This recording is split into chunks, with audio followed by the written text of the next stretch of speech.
আর আমি অনেকদিন বলেছি, মানুষের চিন্তার মধ্যে শিরক হয়, যেটাকে আকীদাগত শিরক বলে। আমলের মধ্যে শিরক হয়, মানুষের কথার মধ্যে শিরক হয়। বেসিক্যালি এই তিন পদ্ধতিতে শিরক হয়ে থাকে। যেমন কেউ বিশ্বাস করে যে আল্লাহ বলতে কেউ নাই, নাউযুবিল্লাহ। কেউ বিশ্বাস করে যে মহাবিশ্ব আল্লাহ সৃষ্টি করেননি, বিগ ব্যাং থেকেই সৃষ্টি হয়েছে। কেউ বিশ্বাস করে যে আল্লাহ আছেন, আরো অনেক ইলাহ আছে। কেউ বিশ্বাস করে আল্লাহ ছাড়া কেউ রোগ ভালো করতে পারে, কেউ সন্তান দিতে পারে, আল্লাহ ছাড়া কেউ আমাকে পরকালে পার করিয়ে দিবে। এরকম চিন্তা চেতনা কারো যদি থেকে থাকে, এটা হচ্ছে বিশ্বাসগত শিরক। আমি কি বোঝাতে পারছি? কিছু আছে কর্মগত শিরক। যেমন কেউ আল্লাহ ছাড়া অন্য কাউকে সেজদা করলো, আল্লাহ ছাড়া অন্য কারো নামে কসম করলো, আল্লাহ ছাড়া অন্য কারো কাছে সন্তান চাইলো, আল্লাহ ছাড়া অন্য কারো কাছে দোয়া করলো, আল্লাহ ছাড়া অন্য কারো নামে নজর মানত করলো, আল্লাহ ছাড়া অন্য কারো নামে শপথ করলো এবং কুরবানি করলো। কুরবানি আল্লাহ রাব্বুল আলামিনের হালালকে হারাম করে দিল, আল্লাহর হারামকে হালাল করে নিল। তাকদীর, আল্লাহর তাকদীর, ভাগ্যকে অস্বীকার করলো। এমনকি আল্লাহর দ্বীনের জ্ঞান অর্জন করলো দুনিয়া পাওয়ার আশায়। নামাজ পড়লো মানুষকে দেখানোর জন্য, যাকাত দিচ্ছে, সাদাকা করছে মানুষের বাহবা পাওয়ার জন্য।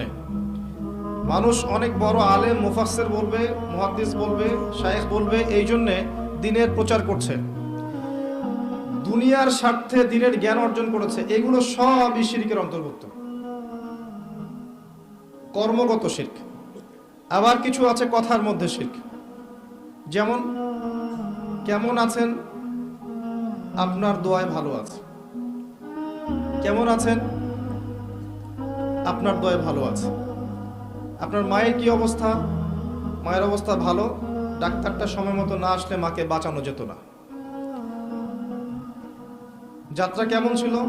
জার্নি খুব ভালো ছিল, ড্রাইভার অনেক ভালো ছিল, ড্রাইভারের দক্ষতায় অ্যাক্সিডেন্ট থেকে নিশ্চিত, অ্যাক্সিডেন্ট থেকে বেঁচে গেছে।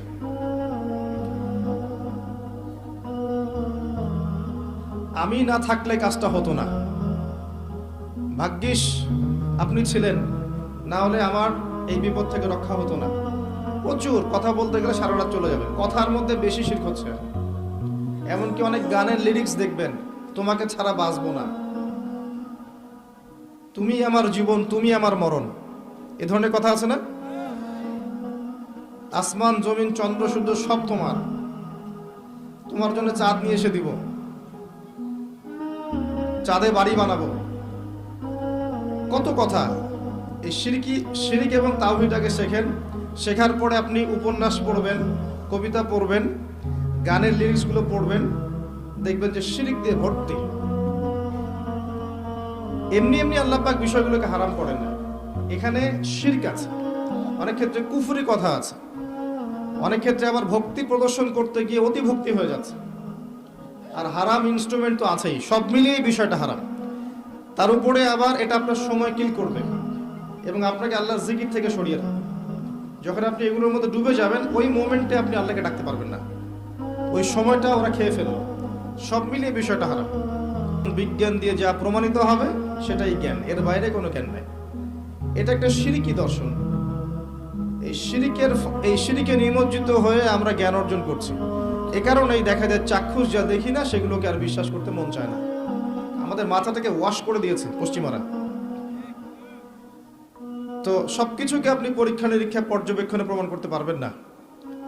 একজন প্রশ্ন করছে, জান্নাত জাহান্নাম তো বিজ্ঞান আবিষ্কার করতে পারে নাই, তাহলে জান্নাত জাহান্নামের কি অস্তিত্ব আছে? উত্তর হচ্ছে, জান্নাত জাহান্নাম বিজ্ঞান আবিষ্কার করতে পারে নাই, এটা বিজ্ঞানের ব্যর্থতা, জান্নাত জাহান্নামের ব্যর্থতা নয়। জ্ঞান অর্জনের মানদণ্ড ঠিক করেন। প্রশ্ন করা হবে, মাইয়েত শুনতে পারবে যে মানুষ চলে যাচ্ছে হেঁটে হেঁটে, দুজন ফেরেশতা আসবেন যাদের ব্যাপারে অন্যান্য হাদিসে বর্ণিত আছে।